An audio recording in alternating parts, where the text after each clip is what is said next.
Bueno, muy buenas noches para todos los participantes, los panelistas.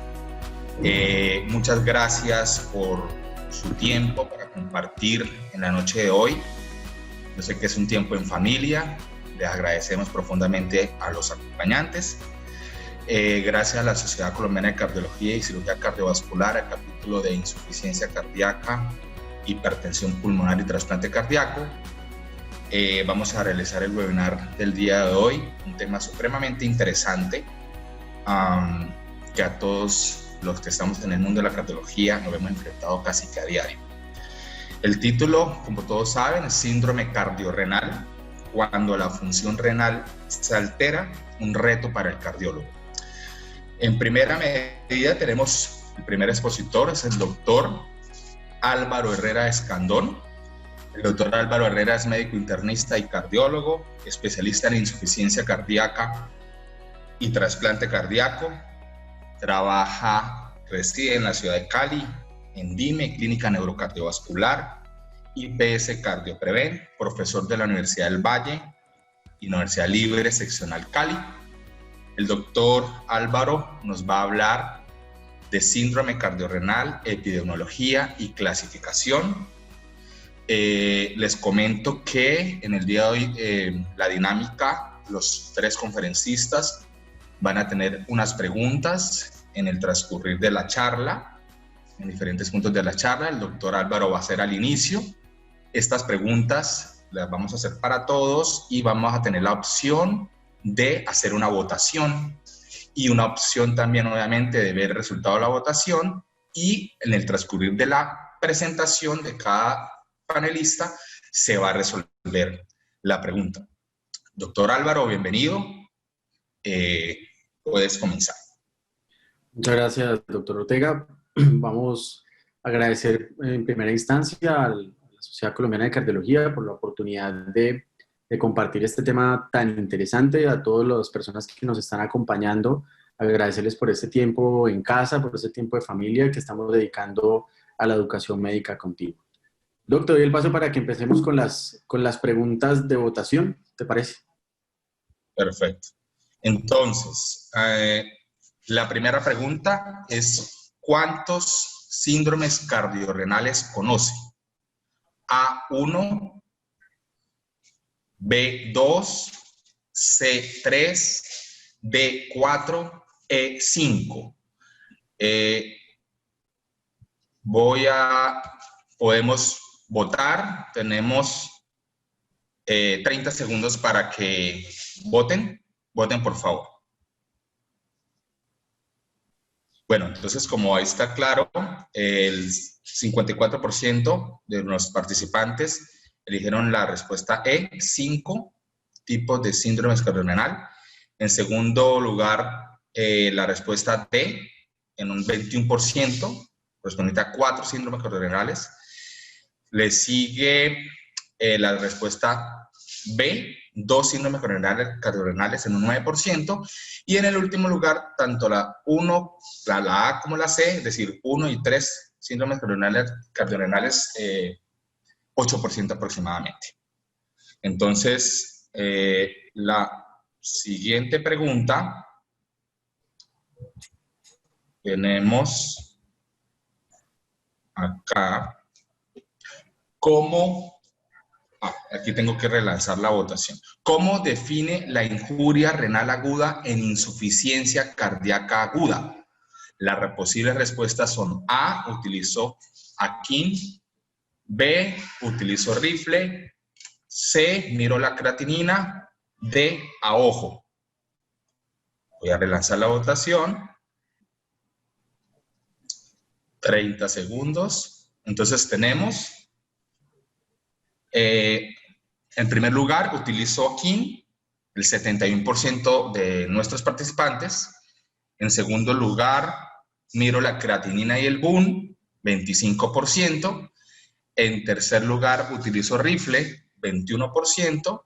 Y en último lugar, con 1%, a ojo. Entonces, doctor Álvaro, podemos continuar. Muchas gracias. Para esta conferencia no tengo ningún conflicto de interés. Desde hace más o menos unos 15, 16 años, la definición del síndrome cardiorrenal básicamente envuelve una interrelación de dos órganos que comparten patologías, hemodinamia, marcadores inflamatorios, vasoactivos, etcétera, digamos un conjunto de eventos que probablemente al de ser desencadenado por el daño de uno puede conllevar al desarrollo o injuria del otro órgano. Eso digamos que es la principal definición, un poquito sencilla, pero que alberga todo lo que vamos a discutir en la noche de hoy. Los síndromes cardiorrenales, digamos que merecen una siguiente clasificación y es definir cuando un paciente tiene una instauración del síndrome cardiorrenal de acuerdo a la evolución temporal, siendo agudo o crónico, y cuando uno de los órganos afectados que tiene un daño crónico produce de manera subsecuente el daño del otro órgano de manera también crónica. Nosotros tenemos entonces un componente renocardíaco cuando consideramos que el daño primario está en el corazón, en el riñón, perdón, y un síndrome cardiorrenal cuando consideramos que el daño inicial se encuentra en el corazón. No voy a tocar mucho la fisiopatología, pero sí de la interrelación de lo que estaba explicando. Nosotros tenemos una interacción conjunta entre el riñón y el corazón, donde si observamos el insulto primario es originado en el corazón, el paciente va a presentar síntomas de insuficiencia cardíaca aguda o insuficiencia cardíaca crónica. Para esto hay digamos, un desarreglo fisiológico que conlleva la disfunción del otro órgano, como en este caso sería el riñón, manifestándose como una injuria renal aguda o como enfermedad renal crónica, y posteriormente, digamos, se cierra este círculo vicioso. Del otro lado del síndrome renocardíaco, pues pasa la contraparte, hay un insulto inicial renal, puede ser agudo o crónico, un desarreglo fisiológico que conlleva a la disfunción del corazón que se manifiesta en la presentación clínica de insuficiencia cardíaca aguda o insuficiencia cardíaca crónica. Más o menos 38 millones de personas en el mundo están enfermas por insuficiencia cardíaca. De estos, 5 millones de personas viven en los Estados Unidos y son capaces de producir cerca de 1 millón de hospitalizaciones por año y 300.000 muertes al año. Básicamente una regla que utilizamos es que el 50% de los pacientes que tienen insuficiencia cardíaca fallecen a los 5 años. La prevalencia mundial básicamente está bastante diferente. La insuficiencia cardíaca tiene una prevalencia entre 1, puede ser en algunas zonas del mundo 2%, y la enfermedad renal crónica en los registros del NANI es cercano al 13% en mayores de 20 años. Si lo vemos desde la óptica de la insuficiencia cardíaca, un paciente con manifestación crónica o estable de la enfermedad tiene la probabilidad de tener enfermedad renal crónica entre un 40 y un 55%, y cuando tiene debut agudo tiene un componente de desarrollo de injuria renal aguda en un 38%. Para los pacientes que tienen enfermedad renal crónica y debutan, perdón, con injuria renal aguda, tienen un riesgo de un 58% de desarrollar el evento agudo de insuficiencia cardíaca, y aquellos pacientes que tienen ya enfermedad renal crónica establecida, dependiendo del estadio renal, de la terapia sustitución renal, pues puede variar, pero puede ser tan significativo como los pacientes que están en hemodiálisis, donde la prevalencia está cercana al 40%. No hay un consenso general sobre cómo estimar la función renal en un paciente que tiene injuria renal aguda en este contexto de síndrome cardiorrenal agudo. Los ensayos clínicos retrospectivos, prospectivos, han orientado, digamos, a la variación de la creatinina sérica en 0.3 miligramos en la gran mayoría de eventos. Algunos de ellos pueden utilizar estrategias de clasificación como AKIN, como RIFLE, que incluye esto, otros parámetros fisiológicos como digamos, la diuresis hora durante 12, 24 horas, pero lo más importante es que no hay un consenso específico de cómo poder hacer ese chulo con respecto al diagnóstico que nosotros necesitamos obtener en el escenario clínico del síndrome cardiorrenal. Por lo tanto, tenemos que ir a las bases, entender que la insuficiencia cardíaca es un síndrome clínico, digamos que es derivado de una alteración estructural y funcional y que produce obviamente síntomas como la disnea, el edema de miembros inferiores y la fatiga, y son básicamente alteraciones del gasto cardíaco y las presiones de llenado. Y su manifestación de empeoramiento o insuficiencia cardíaca aguda básicamente es el deterioro clínico o la aparición de síntomas rápidos con los pacientes de instauración aguda, en los que los pacientes desarrollan los síntomas propios de la enfermedad y que obviamente es una entidad que puede, digamos, potencialmente ser mortal en los pacientes que la padecen.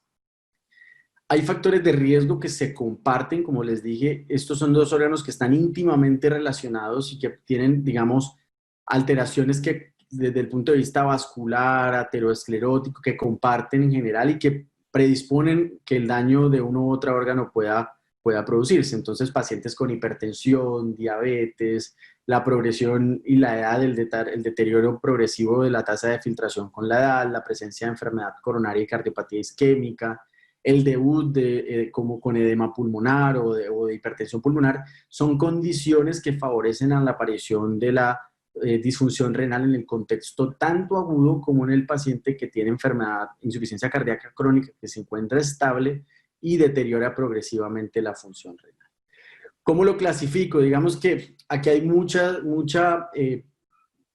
incertidumbre, pero nosotros utilizamos la clasificación, digamos, más clásica del doctor Roncon, en la que nosotros obtenemos 5 subgrupos, dos subgrupos agudos y 2 subgrupos crónicos, 2 subgrupos donde el daño primario está en el corazón y 2 subgrupos donde el daño primario está en el riñón. Entonces, el primer tipo corresponde a los pacientes que tienen una insuficiencia cardíaca aguda y que produce una injuria renal aguda.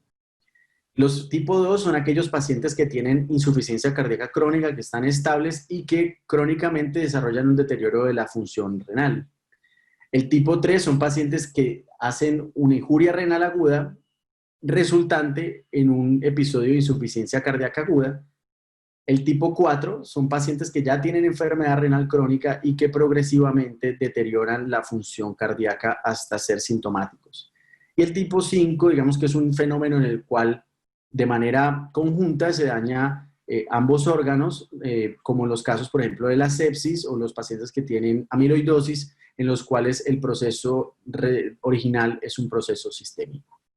Entonces, esta relación desde el punto de vista fisiopatológico no es tan sencillo de ubicar cuando un paciente tiene un carga renal tipo 1, tipo 2, tipo 3, y nosotros tenemos que establecer de acuerdo a algunos parámetros clínicos si es un paciente que debuta de la insuficiencia cardíaca y debuta en presentación de edema pulmonar, o los pacientes que debutan con disnea en el consultorio, o debutan con un síndrome coronario agudo con presentación de insuficiencia cardíaca aguda. Miren, hay un conjunto de síntomas que pueden solaparse y que hacen difícil el que usted pueda estimar si es un tipo 1, tipo 2, o si el paciente tiene un fracaso renal agudo que lo llevó a insuficiencia cardíaca. No es tan sencillo y digamos que nosotros tratamos siempre como clínicos de lograr estadificar el paciente de acuerdo a las variables fisiológicas medidas como la creatinina, como el establecimiento de la diuresis por hora en las primeras horas, o cuando el paciente se encuentra estable durante 3 meses y podemos realizarle una depuración de creatinina,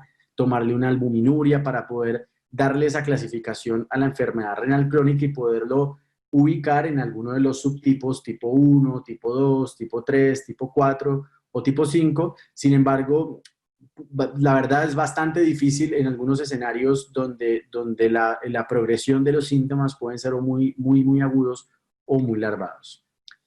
¿Cuál es el enfoque desde la prevalencia? Entonces, miren, cuando tenemos un paciente de presentación aguda, como en el debut de insuficiencia cardíaca aguda, podemos tener disfunción renal hasta en un 40%. Es una condición bastante prevalente que, como lo verán ahorita desde el punto de vista fisiopatológico y terapéutico, vamos nosotros a entender cómo hay ese desarreglo de un órgano y lleva al fallo del otro, que a veces nos limitan el tratamiento entre ellos mismos. Un paciente que tiene un síndrome coronario agudo puede presentar nefrotoxicidad por contraste, puede tener una instauración aguda en presentación de shock cardiogénico y tener una prevalencia entre el 12-13% más o menos. Y aquellos pacientes que son llevados a una cirugía cardíaca, donde tienen una circulación extracorpórea, tienen algunos otros factores hemodinámicos, donde la prevalencia es cercana al 20%.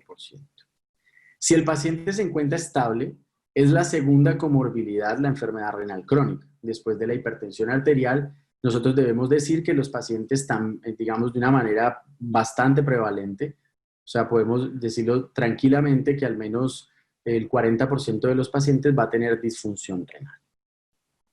Si se presenta como injuria renal aguda, nosotros tenemos, como lo mencioné al inicio, hasta un 58% de probabilidad de desarrollar insuficiencia cardíaca aguda, y esto después, como lo van a ver, es un marcador importantísimo desde el punto de vista de muerte y mortalidad.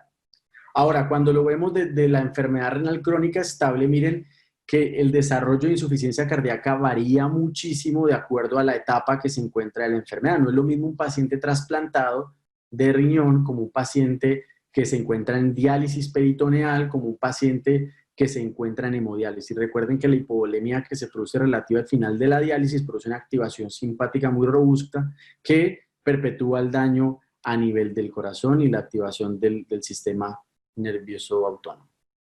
¿Cuál es la mortalidad en general? Miremos, estos son los análisis de dos escenarios importantes. Si un paciente tiene fallo sistólico y tiene enfermedad renal crónica, miren, la mortalidad es bastante, digamos, significativa comparado con un paciente que solo tenga disfunción diastólica sin enfermedad renal crónica. De todos los subgrupos, obviamente, el que se presenta de instauración aguda es el que tiene menor probabilidad de sobrevida, y cuando analizamos en los que, digamos, tienen enfermedad crónica, y esto es muy importante, aquellos que son clasificados como tipo 4 tienen una sobrevida muchísimo menor.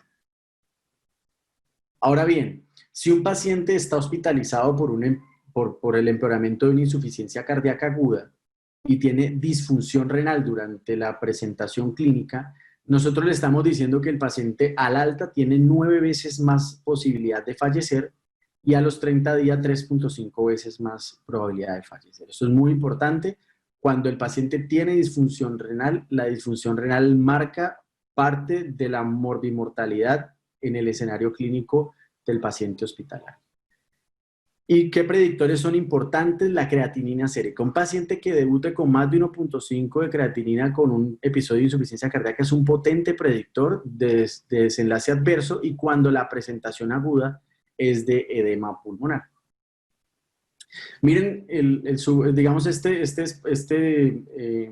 su análisis del registro ADER de insuficiencia cardíaca aguda descompensada, como cerca del 60% de los pacientes hospitalizados tiene algún grado de disfunción renal, siendo obviamente más prevalente los pacientes del estadio 3, y como conforme va avanzando la enfermedad renal crónica, se va incrementando la mortalidad hospitalaria. O sea que la mortalidad sí está muy condicionado con el desarrollo y la preexistencia de la enfermedad renal crónica, no solamente la instauración aguda, sino también la de instauración previa. Ahora bien, ¿qué rol tiene el tratamiento en el enfoque del síndrome cardiorrenal? Entonces, este trabajo muy bonito presentado en el Kidney International nos muestra que en tasas de filtración por debajo de 30, las terapias para insuficiencia cardíaca tienen menos evidencia en la mejoría del desenlace con respecto a los pacientes que tienen más de 30 mililitros por minuto. O sea, como vemos que los pacientes tratados con ivabradina, los desenlaces en terapias de estimulación, en prevención primaria y secundaria, van declinando en la mejoría hasta hacerse bastante limitados en pacientes que inclusive se encuentran en terapias de reemplazo renal. Otro punto importante, este es un subanálisis de un estudio muy viejo, pero el tener captopril o un inhibidor de la ECA no aumenta el riesgo de deterioro de la función renal en una hospitalización por insuficiencia cardíaca. Es importante tener en cuenta que cuando un paciente ya tiene dosis alta de diurético, y esto lo aprendimos desde el ensayo DOSE, un paciente con más de 120 miligramos de furosemida o equivalentes, este es un condicionante para que tenga una morbimortalidad mucho más alta. Sin embargo, la diferencia entre diuréticos de ASA no está muy bien establecido, y cuando usted necesita un uso de bloqueo secuencial o bloqueo tubular, esto sí que impactó en la mortalidad en cerca del doble. Y esto es, digamos, esta gráfica o este estudio que es bastante viejo, pero muy interesante, y es que el 10 al 20% de los pacientes que son tratados óptimamente tienen una elevación o alteración de la creatinina y el BUN durante el seguimiento. O sea, están bajo tratamiento óptimo, pueden tener variación de la creatinina y BUN, y digamos, solamente interpretar este hallazgo de la creatinina y BUN y usted suspender o dilatar o reducir el tratamiento por esta alteración de la unicreatinina disminuye de manera significativa la sobrevida de los pacientes. O sea que es una alarma en que, ojo, si usted está cambiando el tratamiento por una alteración en la creatinina y el BUN, y el paciente está óptimamente desde el punto de vista de volemia, perfusión y las dosis adecuadas, está interpretando, digamos, erróneamente ese cambio y puede usted afectar de manera significativa el retiro de la terapia en la sobrevida. Y esto ya lo habíamos visto desde el punto de vista del ensayo 2, un ensayo clásico en el cual se compararon varias o múltiples de las estrategias que tenemos en nuestros pacientes con insuficiencia cardíaca aguda y como vemos, no hay diferencia entre si usamos infusión, si usamos bolos, si usamos dosis altas, dosis bajas, con respecto a un incremento significativo de la creatinina mayor a 0.3, que digamos que es el valor estándar que hemos utilizado en casi todos los escenarios.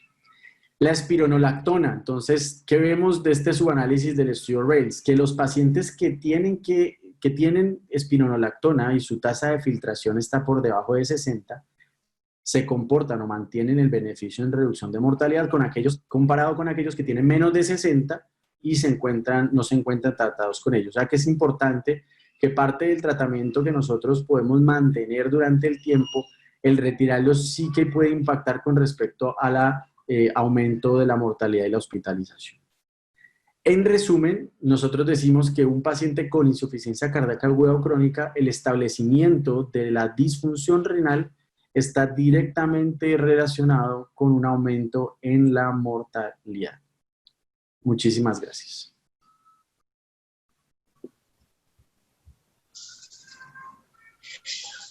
Muchas gracias, Álvaro. Excelente presentación. Le comento a los participantes que la idea al final del webinar vamos a tener algunos minuticos para discutir algunas preguntas.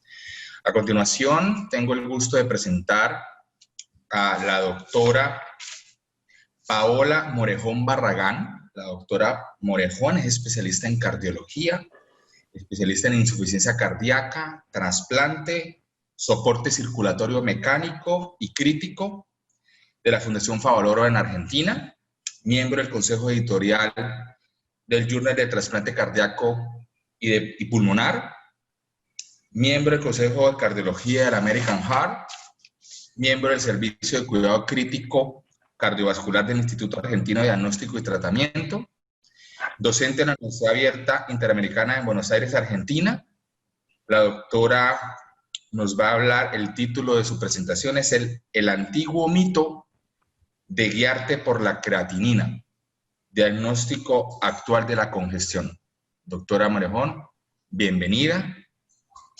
Puedes iniciar. Bueno, muchas gracias por la presentación. Es un gusto para poder participar en esta presentación, en este webinar que me parece que trae un tema muy interesante. No sé si están ahí ustedes con mi pantalla. Sí, correcto, doctora. La pueden ver perfecto.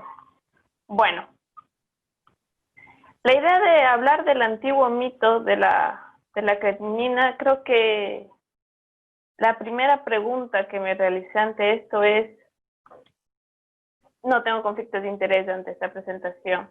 Y esta es mi primera pregunta, ¿realmente es antiguo este mito? Y vamos a pasar a una pregunta que les pediría al auditorio que contesten, porque nos va a interesar conocer un poco en qué contexto consideramos el uso de ciertos parámetros que ahora los vamos a revisar. No sé si podemos pasar a la pregunta y vamos a hacer la pregunta. todos respondemos. La idea sería considerar si ustedes revisan la cartilla de un paciente y evidencian que recibió aproximadamente, podemos una cifra de 4 litros de solución salina en las últimas 24 horas, si bien su ritmo diurético ha mejorado, mantiene parámetros adecuados de presión arterial, no tiene aparentes signos clínicos de congestión pulmonar, pero sí periférica, y podemos ver cómo va su creatinina. Ahí tenemos las opciones de conducta terapéutica que podríamos considerar.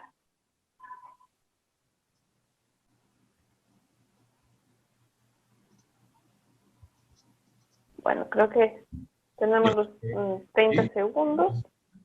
Entonces tenemos, si quiere, doctora Paola, me permite, tenemos en las respuestas, en primer lugar, es la cuarta respuesta, furosemida, con un 48%. En segundo lugar, ocupó la respuesta de más expansiones. El ritmo diurético ha mejorado por la optimización hídrica.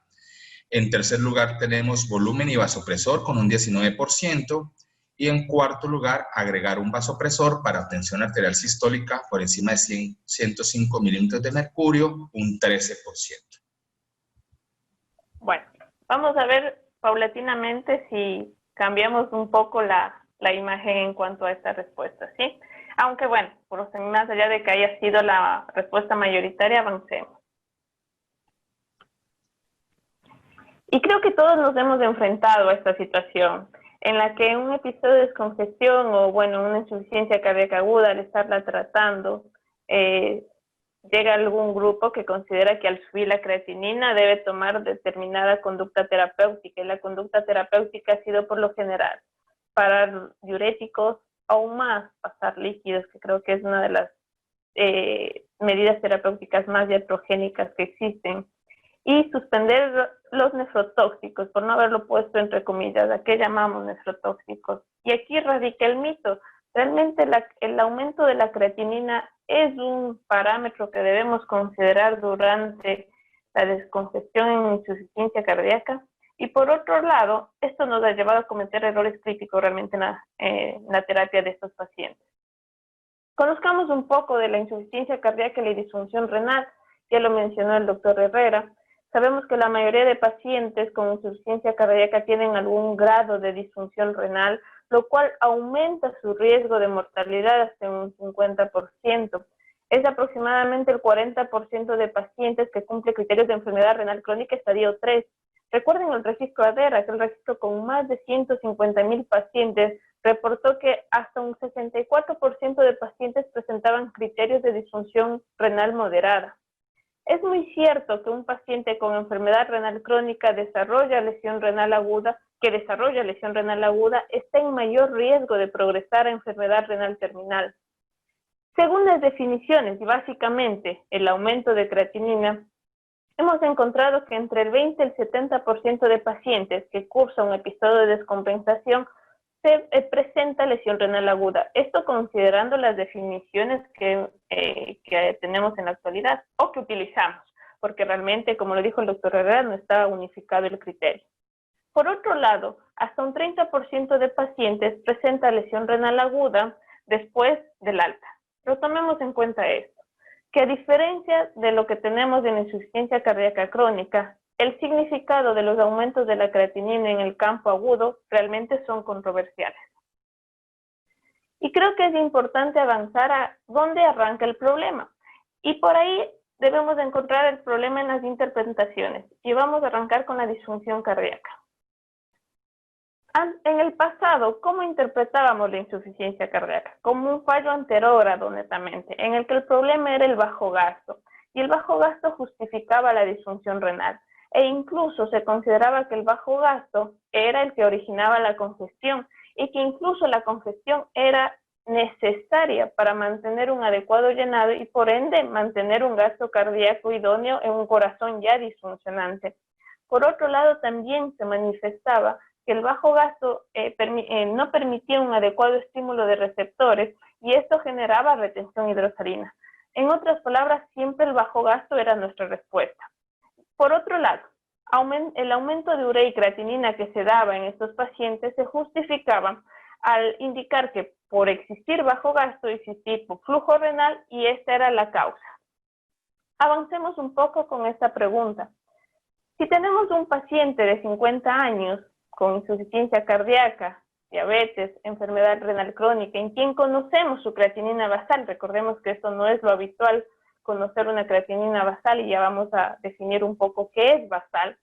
Si ingresa por insuficiencia cardíaca descompensada, a su ingreso encontramos una creatinina de 2.3, a las 48 horas la creatinina ha aumentado.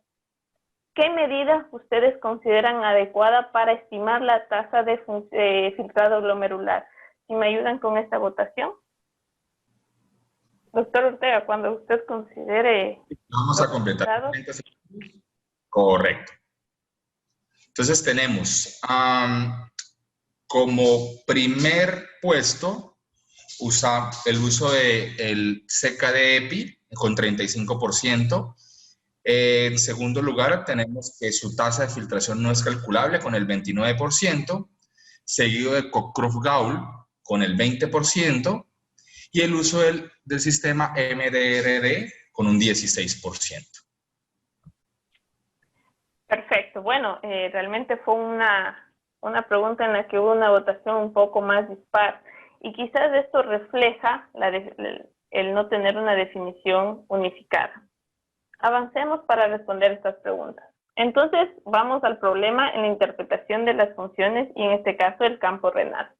Y creo que esto nos ha pasado con la función renal. Estamos hablando de la función de un órgano vital, ¿no? Y atribuirle la creatinina, que esta pueda ver toda la función renal, ha sido principalmente nuestro error. La creatinina sí refleja la tasa de filtrado glomerular, pero en pacientes con función renal normal. Y de ahí la importancia que recuerden que si la mayoría de pacientes con insuficiencia cardíaca tiene disfunción renal, probablemente la creatinina no es el mejor parámetro a considerar. Por otro lado, todos conocemos las limitaciones, las mencionamos, y una de las grandes limitaciones es que es un marcador tardío. Fíjense, cuando se presenta una anoxia, la creatinina recién a las 48 horas puede estar elevándose. Y esto coincide con los registros de insuficiencia cardíaca que a las 48 a 72 horas se evidencia el pico de creatinina. Por otro lado, estamos hablando de otro parámetro un poco más sensible, de hecho, ¿no? Un poco más, para evaluar el filtrado glomerular netamente, y nos encontramos con la cistatina C, que es un marcador más precoz. Pero estamos hablando de glomérulo hasta aquí. Si queremos evidenciar qué pasa a nivel tubular, debemos considerar marcadores como el ENEGAL o el KIN-1, que hablan netamente de lesión tubular. Y fíjense lo precoces que son estos marcadores. Ahora, recordemos que hace 2 años aproximadamente el trabajo Akinesis demostró que no da ventaja evaluar la función renal a través del ENEGAL versus creatinina. Entonces podemos decir, bueno, vamos a dejar un marcador que sabemos manejarlo de una u otra manera y que es económico por un marcador que es más costoso.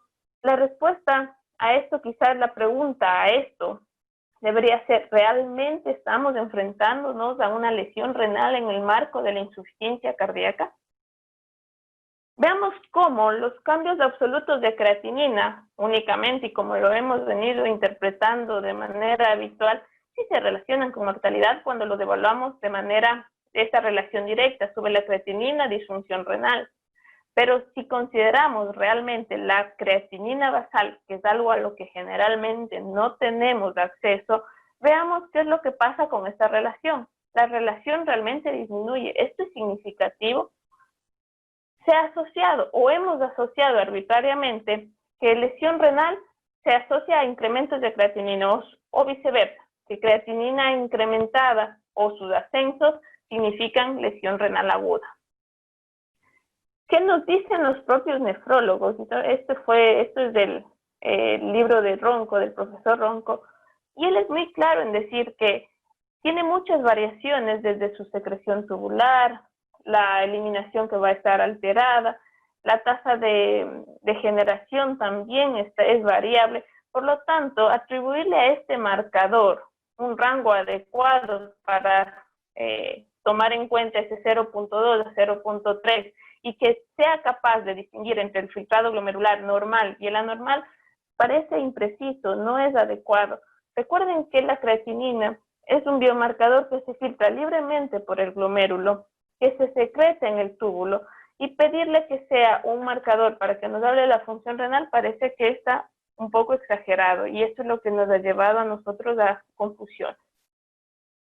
Por otro lado, si hablamos específicamente de lesión renal aguda, no de aumento de creatinina, porque definitivamente esa patología claro que existe, la tasa de filtrado glomerular estimada no ha sido validada. ¿A qué me refiero?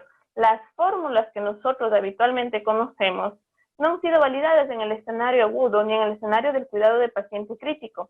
Es decir, si nosotros utilizamos cualquiera de ellas que les había planteado, realmente no tenemos validación en este campo.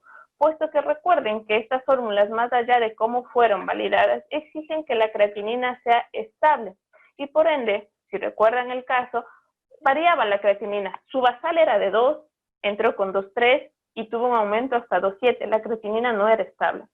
Por otro lado, estas fórmulas tienden a sobreestimar la tasa de filtración glomerular cuando la creatinina está en aumento y la subestiman cuando la creatinina está en descenso. Por lo tanto, catalogar la tasa de filtrado glomerular y por tanto clasificar la lesión renal aguda tampoco parece ser idóneo a través de este método. Sí, lo adecuado es utilizar la definición de CADIGO. Recordemos que esta fue planteada en el año 2012, después de la evolución de Rifle, que fue a partir del consenso 2004, para posteriormente pasar a Kim, que Kim fue la que realmente nos dejó planteado los aumentos pequeños de creatinina, lo cual tampoco han sido del todo validados. Y finalmente, CADIGO, que nos indica que esto es muy importante, conocer la creatinina basal. Ahora, no es sinónimo de conocer la creatinina de ingreso, son dos cosas diferentes. E incluso se ha planteado que deberíamos tener un valor de referencia entre 6 meses a un año previo al ingreso del paciente. ¿Por qué? Porque realmente ahí conoceríamos cuál era la lesión, si había o no lesión estructural del riñón, para que se genere una disfunción renal per se. Y este es uno de los grandes problemas. Vamos a dar validez, sí, definitivamente la diuresis. Este es un marcador muy importante. Quizás no es perfecto, pero claro que sí, en sus extremos es un marcador de mal pronóstico. No es lo mismo un paciente que tenga un ritmo deteriorado a un paciente que entre en oligoanuria o definitivamente en anuria. Pero sin embargo debemos unificar nuestros criterios y esta sería la definición que se ajusta a realmente poder estandarizar lo que es lesión renal aguda, no solamente aumentos de creatinina. ¿Cómo nos ha ido a nosotros si interpretamos la insuficiencia cardíaca, la función renal en base a los cambios en creatinina únicamente, pero específicamente en insuficiencia cardíaca? Vamos a decir, si aumenta la creatinina, deteriora la función renal, y si mejora la creatinina, desciende la creatinina, mejora la función renal. Fíjense lo contradictorios que son los resultados. Si deteriora la función renal, nos asocia con mortalidad en todos los trabajos, y por otro lado, esto es muy contradictorio. Baja la creatinina, por ende, mejora la función renal, pero al paciente le va peor. Por eso es que los cuestionamientos han sido mayores en la última década de manera particular y nos ha llevado a reinterpretar la función renal en este campo. Por lo tanto, la lesión renal aguda y aumentos de la creatinina no son sinónimos. ¿Dónde está el verdadero problema? Aquí. El 90% de pacientes ingresan con signos de congestión. Sabemos, esto ha sido reiterado a través de los diversos registros. Este es el registro europeo del 2010. Las cifras se mantienen, PERI 81%. Por otro lado, en el 2017 hablamos de que también un 82% de pacientes ingresan con signos de congestión, pero creo que aquí lo más llamativo es esto. No logramos reducir que en 30% de pacientes se van congestivos al alta. Y hablar de congestión al alta es hablar de mortalidad, por ende ahí es donde nosotros debemos intervenir. Si hay congestión, desde luego esto no ha cambiado, el registro ADER lo demostró, 90% de pacientes reciben diuréticos endovenosos como terapia. Por ende, esta es la gran verdad. La congestión venosa es el factor hemodinámico más importante para el riñón por sobre el gasto cardíaco. Entonces ya hemos cambiado uno de los primeros paradigmas que teníamos en pensar que todo es hipoflujo hacia el riñón. En definitiva, hay congestión, va a existir una respuesta celular, pero lo que no conocemos es si esa respuesta genera daño celular, daño orgánico. Lo que sí se evidencia es el aumento de la creatinina, pero no tenemos respuesta a estas dos preguntas y al parecer realmente no existe un daño per se. Lo que sí debemos prestar atención es a la oligoanuria como verdadero marcador para hablar de lesión renal aguda. ¿Por qué aumenta la creatinina? Una vez más, aumento de creatinina no es sinónimo de disminución de tasa de filtrado glomerular. ¿Por qué puede aumentar? Porque existe una caída transitoria de la presión hidrostática en los capilares, lo que mencionábamos previamente, por congestión, porque en respuesta a la terapia de descongestión hubo hemoconcentración, porque existe pérdida muscular o porque hay mayor secreción a nivel tubular. Pero esto es lo que realmente marca la lesión renal aguda, pérdida permanente de nefronas. Y una pregunta, ¿creemos que cuando administramos básicamente diuréticos estamos perdiendo nefronas para decir que realmente llevamos al paciente a lesión renal? Por ende, podemos empezar a considerar biomarcadores urinarios que marquen daño tubular, que realmente no son accesibles para todos, pero sería un parámetro adicional a considerar. Y los incrementos absolutos y relativos de creatinina ocurren cuando hay disfunción renal basal. Y esto considero que es uno de los puntos muy importantes. Cuando aumenta la creatinina, probablemente lo que estamos desenmascarando es una lesión renal basal del paciente, más no generándola. Evolucionemos la evolución de conceptos, ¿cómo ha venido en este sentido? No planteamos una lesión renal aguda, también le hemos llamado empeoramiento de la función renal. ¿Y qué les parece si mejor nos quedamos con simplemente aumento de la creatinina? Se da esto, pero todavía no tenemos ningún parámetro fidedigno para decir que esto genere una noxa, o sea, responsable de lesión renal per se. Por el lado cardíaco, ¿cómo evolucionaron los conceptos? Primero, conocemos que la retención de líquidos en la mayoría de pacientes no es por bajo gasto. Hemos identificado que la congestión es dominante. No olvidemos al grupo de pacientes que tienen insuficiencia cardíaca con FIB preservada. Y estos pacientes, su principal problema es la congestión y son pacientes que tienen falla renal. En este grupo de pacientes no olvidemos que está un gran grupo de pacientes con obesidad en fines. Es más complicado aún manejar la bulimia. Por el lado izquierdo, no desconozcamos, existen conexiones neurohormonales y esto también influye en la función renal o en el aumento de creatinina per se. La función renal, aquí otro dato para el tema del gasto cardíaco. Cuando los pacientes son asistidos con dispositivos ventriculares de larga duración y tienen falla renal de base, ¿está mejor así? ¿Solucionamos el gasto cardíaco momentáneamente? No. De hecho, para eso son los dispositivos. Pero llamativamente el deterioro renal regresa en un tiempo. ¿Y esto por qué probablemente es? No se sabe si eso influye la pulsatilidad que en la actualidad algunos dispositivos no la brindan. Años previos habíamos asumido una relación causa-efecto y quizás este es uno de los grandes puntos que nos llevó a errores. Que los diuréticos y el aumento de la creatinina eran causa y su efecto era ese, ¿no? Y particularmente cuando eran dosis altas. ¿De dónde salió esto? Esto fue de estudios observacionales de uso de diuréticos. Y aquí tenemos un gran problema. La verdad, reinterpretémoslo. El problema no es el fármaco, el problema no es la dosis alta, es la necesidad de dosis altas. ¿Y por qué tenemos esa necesidad? Quizás nos estamos enfrentando a resistencia a los diuréticos. Por lo tanto, no es el fármaco ni la dosis en sí. Esto es lo que nos ha llevado a la reinterpretación de la función renal en insuficiencia cardíaca. Pasamos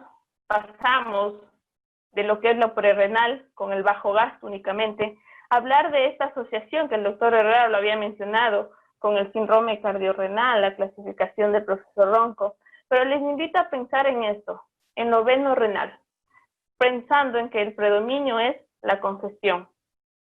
Los conceptos hemodinámicos evolucionaron y grandes respuestas nos ha dado el ventrículo derecho. Revisemos un poco la evidencia de por qué la creatinina no debería ser considerado el marcador ideal. Si vemos en el análisis de estos 3 ensayos, todos retrospectivos desde luego, sabemos que las elevaciones de datos de creatinina no tienen implicancias pronósticas. Y es ahí que la evidencia se viene abrumadora en los últimos tiempos. Ahora, recuerden que se había marcado pequeños incrementos, 0,2, 0,3. Creo que todos hemos visto incluso incrementos mayores. Bueno, ¿qué pasó con esos incrementos mayores cuando se analizó la población del PROTEC? Se asocian a malos resultados, a mayor estadía hospitalaria, siempre y cuando exista congestión residual. Por lo tanto, el problema se mantiene, es la congestión. Si no logramos nosotros descongestionar, los aumentos de la creatinina van a venir, se van a relacionar con pronóstico, pero tomen en cuenta por qué, por la congestión. Este trabajo es llamativo también. Si estamos criticando cómo la creatinina no es el marcador perfecto para hablar directamente de función renal, utilicemos otro marcador, cistatina, para evaluar la tasa de filtrado glomerular.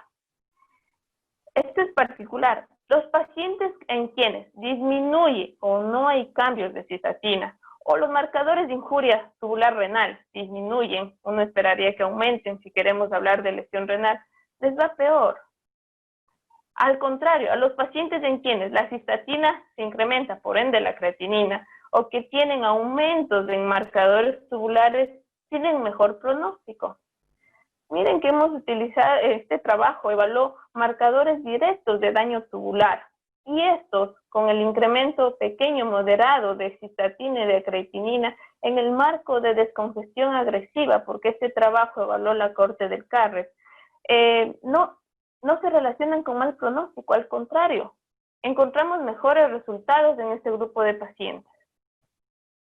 Una de las razones del por qué aumenta la creatinina, hemos hablado de la hemoconcentración, es decir, quizás la creatinina que nosotros estábamos viendo al ingreso del paciente era dilucional, tenía un mayor volumen de distribución y por ende el valor era menor, pero cuando retiramos de ese volumen vemos un valor real. El paciente que hemoconcentra le va mejor. Y hemoconcentración únicamente no es subir el valor de creatinina. Hablar de hemoconcentración es que realmente la hemoglobina y el hematocrito suban. También podemos utilizar otro parámetro como la albúmina. Y en qué día incluso se valora, el propio profesor Testani presentó por los años 2008 un trabajo en el que decía que era mejor la hemoconcentración tardía al cuarto día para evaluarla. Y que esta sí se asociaba a pronóstico, es decir, si hemoconcentra bien y si hemoconcentra tardíamente es mucho mejor. Hablábamos que el aumento de creatinina desenmascara una disfunción renal basal, pero también sabemos que los pacientes con insuficiencia cardíaca de por sí tienen disfunción renal, por ende muchos de ellos tienen falla renal. Recuerden que el 40% tiene incluso una enfermedad renal crónica estadio 3. ¿Cómo les va a estos pacientes en el episodio de descongestión y cuando esta es agresiva? Porque aquí utilizamos, esta corte también fue del Carrer. Fíjense que sí hay más daño, por así decirlo, numéricamente, pero no la diferencia fue significativa cuando le evaluamos únicamente a nivel de creatinina. Pero si vemos a 60 días, aquel paciente que tuvo mayor aumento de creatinina o que su creatinina aumentó, le va mejor. Es decir, que aquel paciente que presenta daño, entre comillas, daño renal por aumento de creatinina, a la larga le va mejor, y pacientes con enfermedad renal previa.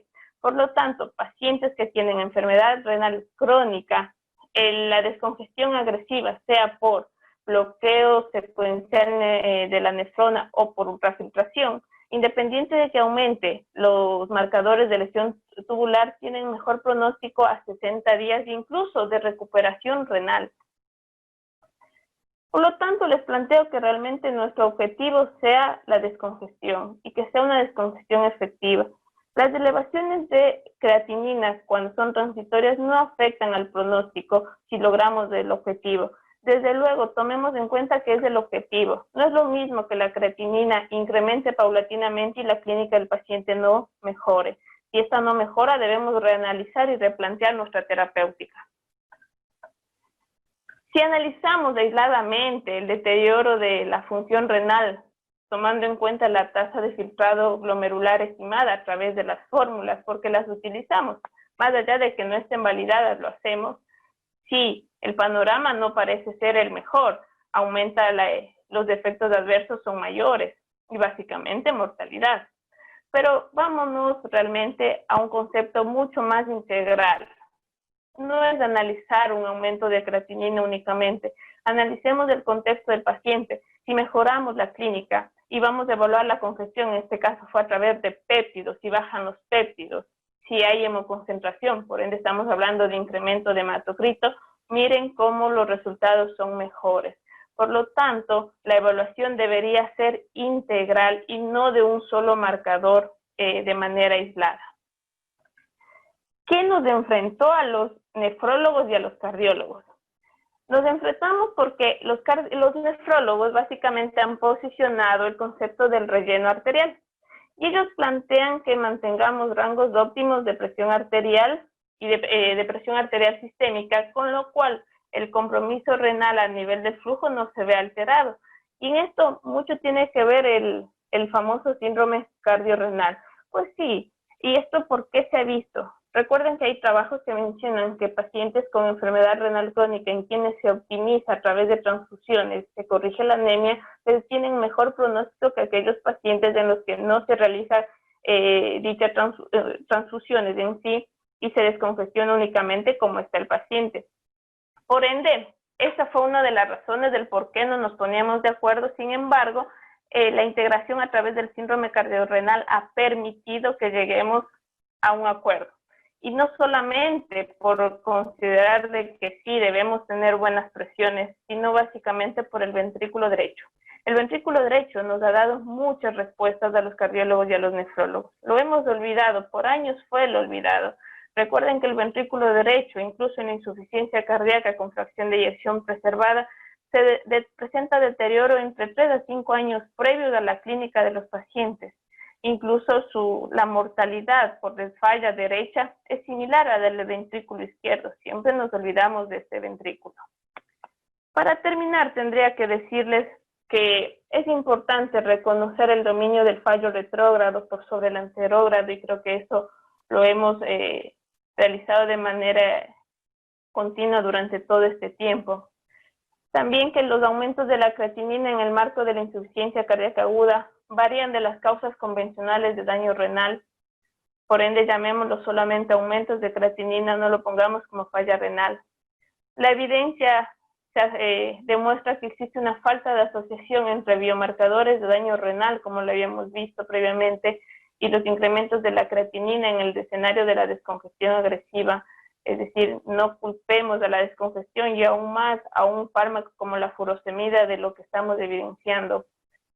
Varios estudios demuestran que los malos resultados son atribuibles a la disfunción renal basal, más no a un fármaco. El uso de la creatinina es impreciso si no consideramos un marco clínico completo, sobre todo tomando en cuenta la descongestión, y debemos de evaluar la lesión renal más allá de la creatinina con marcadores más específicos y prestemos atención a la diuresis.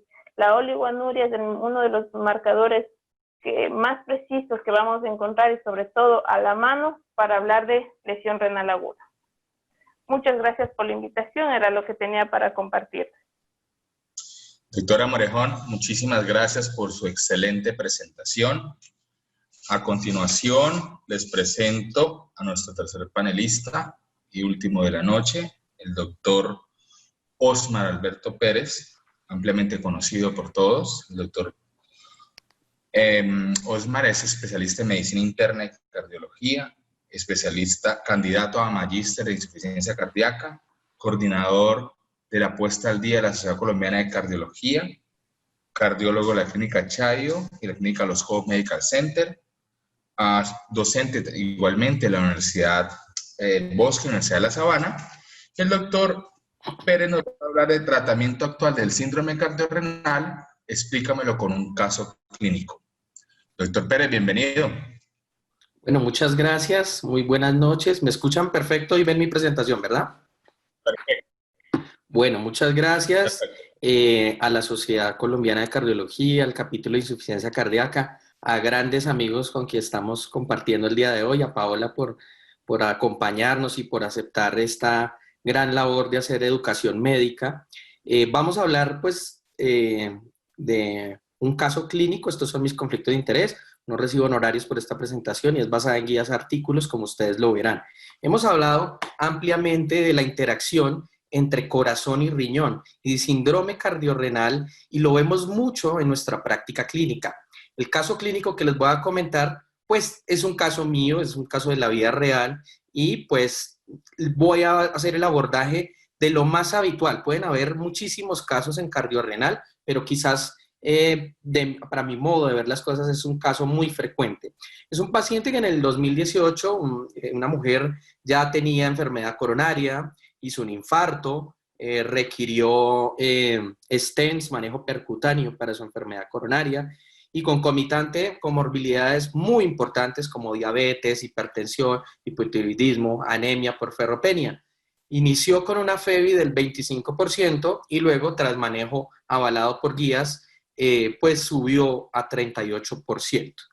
La creatinina basal, en este caso sí contábamos con una creatinina basal, oscilaba en 0.9, se le calculó una tasa por seca de EPI, que es la ecuación más usada, como algunos de ustedes ya mencionaron en las preguntas anteriores. Y miren ustedes acá, este es el manejo con el que teníamos a esta paciente: sacubitril/valsartán, beta-bloqueador, espironolactona, furosemida, pues era dinámica, básicamente se le enseñó que si se congestionaba o presentaba edemas o se subía de peso, la usara, de resto no la usara. Tenía rosuvastatina, estatina de alta intensidad, ivabradina para mejorar su frecuencia cardíaca, no tenía fibrilación auricular, sino estaba en ritmo sinusal. Y estaba con un ISGLT2 con dapagliflozina, que pues básicamente para su tratamiento de diabetes, y como ya muchos de ustedes saben, en el DAPA heart failure, pues también tratamiento para insuficiencia cardíaca.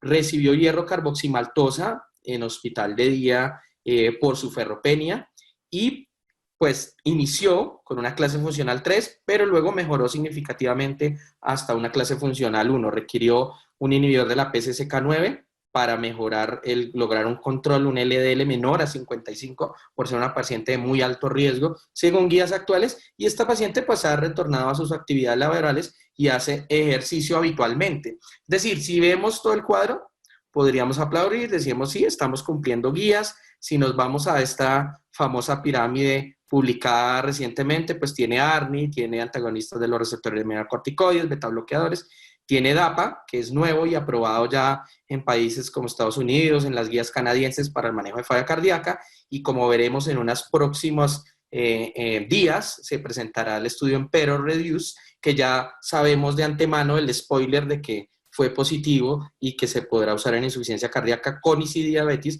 con o sin diabetes, como dapagliflozina. Esto pues fue publicado por el doctor Deepak Bhatt, Verma, Eugene Braunwald, y hemos visto, digamos, de esta pirámide versiones muy bonitas como la del doctor Nicolás Manito.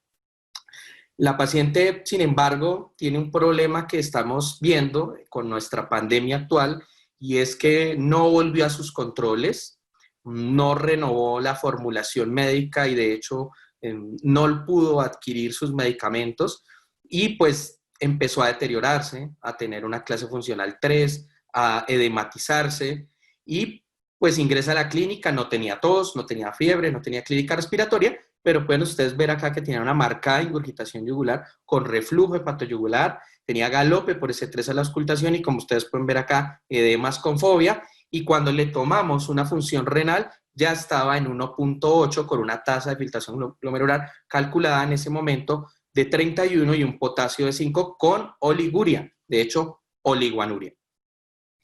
¿Cuál es el diagnóstico actual entonces de esta paciente para que ustedes puedan votar?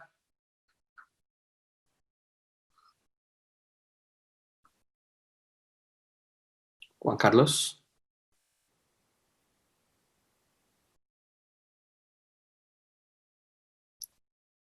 Entonces, ¿tiene infección por...? Ok. Qué pena, Norma, discúlpame. Entonces, bueno, ya están las respuestas ahí, ya la gente está votando, perfecto. Tenemos los 30 segundos reglamentarios. Entonces ahí pusimos que si tenía infección por COVID, todo es COVID hoy, algunos piensan así, que si Correcto. tiene un Stevenson C, un estadio C, un NIHA 3, el tercero que si tiene un Stevenson B, un estadio C, y un síndrome cardiorrenal tipo 1, o en la última, muy similar, pero sería un síndrome cardiorrenal tipo 2. Bueno, entonces las respuestas tenemos, en primer lugar, insuficiencia cardíaca Stevenson B, estadio C, más síndrome cardiorenal tipo 2 con un 41%. Muy cerca, en el segundo lugar, con 36%, la insuficiencia cardíaca Stevenson B, estadio C, pero un síndrome cardiorenal tipo 1.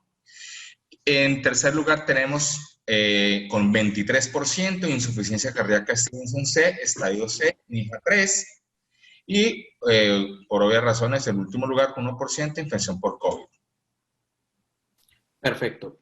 Pues sí, a pesar de que a veces estamos en una pandemia y todos creemos que vemos gente con COVID por todos lados y seguramente nos está pasando y lo estamos viviendo, pero nos siguen llegando estos pacientes puros con insuficiencia cardíaca y que realmente necesitan un manejo y un abordaje clínico.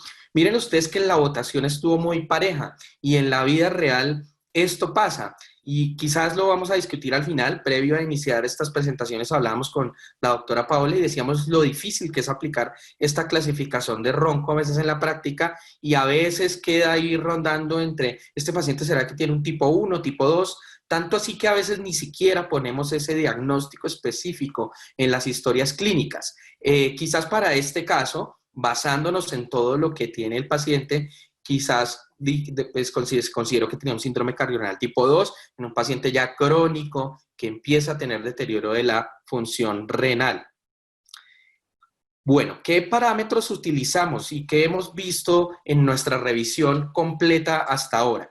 Pues que la mayoría de pacientes son congestivos y que cuando revisamos este artículo de Mullens, que es bien bonito, el consenso de diuréticos, Mullens es uno de los cardiólogos que más ha publicado sobre síndrome cardiorenal, sobre falla cardíaca, sobre manejo de diuréticos, y es un autor que ustedes deben referenciar y buscar, pues esta paciente tenía lo más habitual y lo más específico de falla, que es ingurgitación yugular, reflujo hepatoyugular, hepatomegalia, S3, y miren ustedes que cada vez salen más herramientas como utilizar la ecocardiografía, el colapso de la vena cava, si la vena cava está muy dilatada y no colapsa con la inspiración más del 50%, es un signo supremamente importante. Y cada vez los cardiólogos y muchos clínicos debemos familiarizarnos más con el ultrasonido pulmonar. Y entre más líneas B, más congestivo está el paciente. Entonces, tenemos una gran serie de herramientas que cuando miramos, para poder determinar la volemia exacta de un paciente,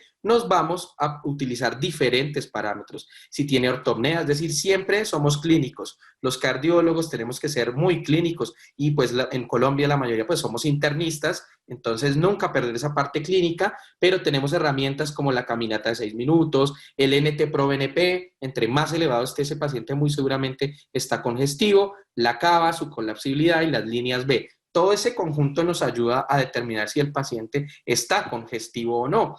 Y tenemos pues diferentes puntajes que se han ido desarrollando con estos parámetros y tenemos pues el Everest, entre otros, que si ustedes los miran acá detenidamente, esta publicación es muy reciente de Nature y nos muestra parámetros netamente clínicos. Netamente los podemos preguntar al paciente si tiene ortopnea, podemos examinarlo si tiene ingurgitación yugular, podemos medir péptidos en algunos scores y básicamente podríamos usar en el servicio de urgencias o de hospitalización estos puntajes y definir si está congestivo para relacionarlo con los niveles de creatinina en el contexto de un síndrome cardiorrenal que, como ya la doctora Paula mencionó, estos pacientes lo que más hacen es hipertensión venosa, es más un síndrome venorrenal y pues ahora vendría la siguiente parte, ¿cómo vamos a tratar a estos pacientes? Entonces, ahora, ¿cómo tratamos a este paciente? Tenemos la primera respuesta probable, como empeoró la creatinina, hay que retirarle todos los medicamentos y dosis bajas de furosemida. 2, como hay que retirarle todos los nefrotóxicos, se le debe iniciar levosimendan. 3, lo ideal es darle dosis altas de diuréticos y ajustar la medicación para insuficiencia cardíaca, pero sin suspender idealmente. 4, esperar si mejora la creatinina con la reducción de la medicación oral para colocar diuréticos. Tenemos con un porcentaje casi que 100%, lo ideal es darle dosis altas de diuréticos y ajustar la medicación para insuficiencia cardíaca, pero sin suspender idealmente en un 97%, Osmar.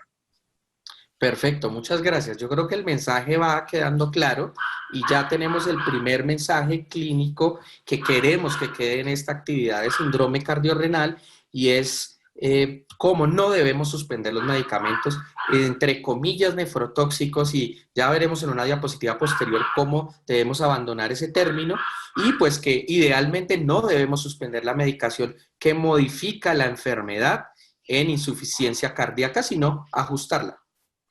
Miren ustedes que si hacemos el tratamiento por fenotipos, a veces es muy difícil. Por eso, en esta presentación y en mi caso clínico, va a ser enfocado el tratamiento a lo más habitual. Pero si cogiéramos las revisiones bibliográficas diferentes y miráramos cómo se trata fenotipo por fenotipo, pues en el tipo 1 es un paciente agudo, que generalmente se presenta en un choque cardiogénico y que va a necesitar inotrópicos, vasopresores, si está muy avanzado va a necesitar asistencia ventricular y como tal tratar la causa de base. Si se infartó, pues hacer una PCI primaria y usar escalas que ya nos han mencionado como Akin, Rifle, bueno, la que podamos definir a la mano quizás Cadigo y Akin de las más usadas.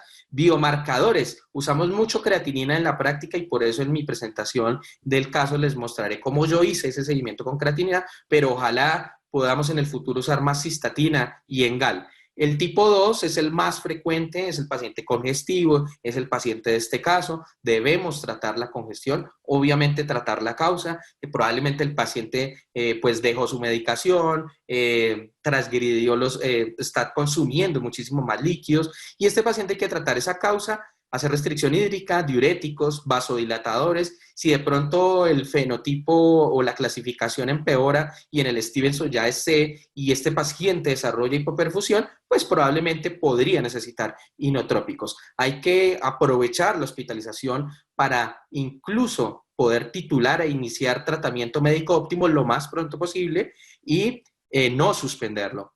En el síndrome cardiorrenal tipo 3, ¿qué puede ser? Por ejemplo, una glomerulonefritis aguda, una condición renal o una isquemia que lleva a un empeoramiento agudo de la función renal. Ese paciente podría ser un edema pulmonar, por ejemplo, o podría ser algunas manifestaciones tóxicas porque tiene hipercalemia, porque tiene acidosis metabólica. Entonces hay que tratar esas manifestaciones que están ocurriendo y probablemente se necesiten diuréticos, vasodilatadores, de pronto soporte ventilatorio, de pronto diálisis. En el tipo 4 es el renal crónico, ¿sí? Ese paciente renal crónico que con los años desarrolla hipertrofia ventricular y entonces se debe hacer un tratamiento ajustado, dependerá mucho de qué nivel de creatinina tenga, de qué estadio de insuficiencia renal, porque de pronto ese paciente necesite diálisis, entonces hay que manejar los líquidos adecuadamente. Muy seguramente ese paciente lo vamos a ver en fenotipo de falla cardíaca con fe preservada en unos inicios, entonces hay que tratar la congestión de forma adecuada. Y en el tipo 5, tratar la causa de base. ¿Qué podemos tener? Un paciente séptico, paciente en choque séptico que hace una alteración renal y cardíaca. Entonces hay que manejar la sepsis, antibióticos, vasopresores, soporte renocardíaco según cómo se manifieste el paciente. En el caso de la paciente que les presenté, pues tenía síntomas congestivos, no tenía síntomas de hipoperfusión. Y si nos vamos a los cuadrantes de la doctora Stevenson, en el más del 95% de los pacientes están allí congestivos, en un Stevenson B, como era este caso, y como ya hemos visto ampliamente en la revisión de la doctora Paola, el aumento de la presión venosa es el fenómeno fisiopatológico más relevante, no la hipoperfusión, no el bajo gasto como se pensaba antiguamente, sino el aumento de la presión venosa renal en un paciente que está congestivo, que además hace aumento de la presión intraabdominal y que hace aumento de la presión en la cápsula de Bowman intrarrenal y por eso eleva creatinina, por eso se altera su función renal. Y miren ustedes que si yo diagnostico adecuadamente congestión, con todos los parámetros clínicos y paraclínicos que tengo, y además observo un deterioro franco de la función renal, esos pacientes que yo confirmo aquí en rojo, congestivos y con empeoramiento de la función renal, son los que tienen peor pronóstico y mayor mortalidad. Entonces, vamos a ver cuáles son los elementos para tratar esa congestión. Y miren ustedes acá que tenemos diuréticos, a diferentes partes del túbulo podemos usar diuréticos. Los más usados son los diuréticos de asa en la porción gruesa ascendente del asa de Henle, pero ahora están surgiendo en esta publicación como la que hizo Mullens, de utilizar ISGLT2 en agudo. Está en curso el estudio EMPULSE con empagliflozina para sumarlo al tratamiento diurético, ya que actúa en el túbulo contorneado proximal, pero podemos hacer suma de diuréticos a diferentes niveles, sobre todo cuando hay una refractariedad, una verdadera resistencia a los diuréticos, que a veces es un término difícil de definir, pero se habla que en un paciente que con más de 80 miligramos de furosemida y que no tenga un gasto urinario adecuado y no presente una adecuada descongestión, podría tener resistencia a diuréticos y habría que sumar a diferentes niveles diuréticos. ¿Cuándo usarlos? Pues idealmente lo más pronto mejor. Si bien es cierto, no tenemos estudios de impacto en que el diurético reduzca la mortalidad, sí hay publicaciones como esta del JACC, que si utilizamos los diuréticos, DUR to furosemide, o sea, el tiempo puerta a furosemida debe ser ideal a menos de 1 hora para impactar en el pronóstico de esos pacientes. Yo lo diagnostico, lo veo congestivo y rápidamente le empiezo bolos de diurético para impactar en el pronóstico adecuado de esos pacientes. Miren esta tabla tan interesante, y es que a veces la mayoría de cardiólogos o clínicos le tenemos miedo a las dosis altas de diurético, y esto no puede ser. Y es una pregunta que a veces le hacemos en revista a los residentes, a los internos, a los fellows, que ¿cuánto es la dosis máxima de furosemida? Y a veces se quedan cortos, dicen 80, dicen 120, la mayoría de textos nos dicen, mire, oral llegue hasta 240, incluso en un paciente congestivo agudo, hay literatura y experiencia clínica con dosis de 400, 600, hay diuréticos muy buenos y cada vez más usados a nivel mundial, como la torasemida, no la tenemos en Colombia, pero cuenta con algunos estudios interesantes y algunos estudios que serán publicados próximamente, que nos hablan que puede ser una mejor opción que furosemida. Y podemos ir combinando diuréticos como tiazídicos, antagonistas del receptor de mineralocorticoides, acetazolamida, entre otros, y ahí podemos ver las dosis que se pueden usar en esos pacientes. ¿Cómo hacemos el seguimiento de la respuesta al tratamiento? Uno, ya miramos todos los parámetros que me hablen que la congestión se está resolviendo clínica o paraclínicamente, resolución de la línea B, que me bajen los peptidonatriuréticos, que la ortopnea se quite, pero el sodio urinario va cogiendo fuerza, y si hay un sodio en orina que esté menor a 50, habla de una pobre respuesta natriurética, y en esos pacientes quizás debamos aumentar la dosis de diurético de asa de furosemida. ¿Bolos o infusión? Una eterna discusión. Miren ustedes esta publicación bien interesante, un poco antigua, pues del 2010, 2011, donde nos hablaba que la infusión era bien tolerada y que era más efectiva que los bolos para mejorar el gasto urinario, para que ese gasto urinario fuera o una diuresis mayor a 3.000, a 3 litros, y se correlacionaba con una menor estancia hospitalaria. ¿Qué causó confusión? Pues que el dose, cuando uno pregunta por el dose, a veces no se desglosa adecuadamente y pues dice, no, ¿para qué usar infusión si dio lo mismo? Pues realmente hay muchas publicaciones posterior al dose. Lo más relevante es que a pesar de que no hubo un punto duro, que es difícil encontrar una reducción de la mortalidad o de un punto duro con diuréticos, pero sí las dosis altas de diuréticos, que es lo que se promueve en las guías, sí lograron una mejor descongestión. Y ojo, se aumentó la creatinina en esos pacientes, pero no hubo empeoramiento del pronóstico. Es decir, que no nos fijamos en la creatinina, sino que el paciente se debe descongestionar. De hecho, hay un interrogante, y es que un error del dose es que no se usó primero bolos y luego infusión. Debió ser lo adecuado para que fuera efectivo. Se sabe que si yo pongo bolos, la furosemida, por características farmacodinámicas, tiene una mayor concentración tubular y ya luego yo puedo poner la infusión. Pero si yo arranco de ceros con la infusión, probablemente no va a haber diferencias. Por eso tenemos pues publicaciones ya más recientes, como del estudio Drain, que les mostraré en las siguientes diapositivas. Y tanto así que ha impactado esto de la infusión de furosemida, que si miramos un protocolo del Cleveland Clinic, una publicación reciente, 2018, ellos dicen, bueno, lo más frecuente es que ese paciente con síndrome cardiorrenal esté congestivo, inicie bolos de diuréticos. Si el paciente pues no mejora y definitivamente no tiene un adecuado gasto urinario, empiece una infusión de furosemida, y si no, con la infusión de furosemida no se logra adecuadamente una diuresis y una descongestión, haga bloqueo tubular, adicione generalmente diuréticos tiazídicos, o una combinación con acetazolamida, espironolactona. De pronto el paciente realmente sí está hipoperfundido, habría que mirar muy bien la clínica del paciente, entonces probablemente se necesiten iniotrópicos o ya si perdimos la batalla de refractariedad verdadera, considerar la ultrafiltración. Y este es el estudio DRAIN, un estudio publicado pues recientemente. ¿Qué es importante de este estudio? Que nos muestra el WET score. Este WET score pues es muy clínico, nos ayuda a determinar si el paciente de verdad está congestivo, se basa en la clínica, disnea, hepatomegalia, ingurgitación yugular, aumento del NT-proBNP y disminución en la caminata de 6 minutos. Se comparó en este estudio bolos versus infusión, pero ojo, en este estudio sí se usó bolos en los dos brazos, pero en el brazo de la infusión, primero bolos y luego ahí sí infusión. ¿Qué se vio? Que la infusión fue más efectiva, logró una descongestión más exitosa y pues realmente fue bien tolerada sin que hubiera un marcado empeoramiento de la función renal. Entonces, en el síndrome cardiorrenal, primero tenemos discusiones con los nefrólogos. Primera cosa, que no debe ser así, debemos trabajar en conjunto, pero a veces suceden estos malentendidos. Hablamos de medicamentos nefrotóxicos cuando en realidad son medicamentos que modifican la enfermedad y que mejoran la sobrevida y nosotros los cardiólogos no quisiéramos quitarlos. Entonces, ¿hay que hacer ajuste de dosis de los medicamentos en función renal? Sí, por ejemplo, anticoagulantes, antibióticos, según las comorbilidades o lo que presenta el paciente hospitalizado. Evitar los verdaderos nefrotóxicos que son los AINES, los contrastes yodados. Evaluar la respuesta a diuréticos con toda la monitorización idealmente no invasiva, presión arterial, gastrourinario, consultar a nefrólogo y trabajar con él de la mano si hay una evolución tórpida o necesitamos terapias como diálisis peritoneal o ultrafiltración y ojalá titular el bloqueo neurohormonal siempre que sea lo posible el tratamiento médico óptimo. Son recomendaciones que nos deja el doctor Mullens en su más reciente publicación. En cuanto a la función renal, miren ustedes acá.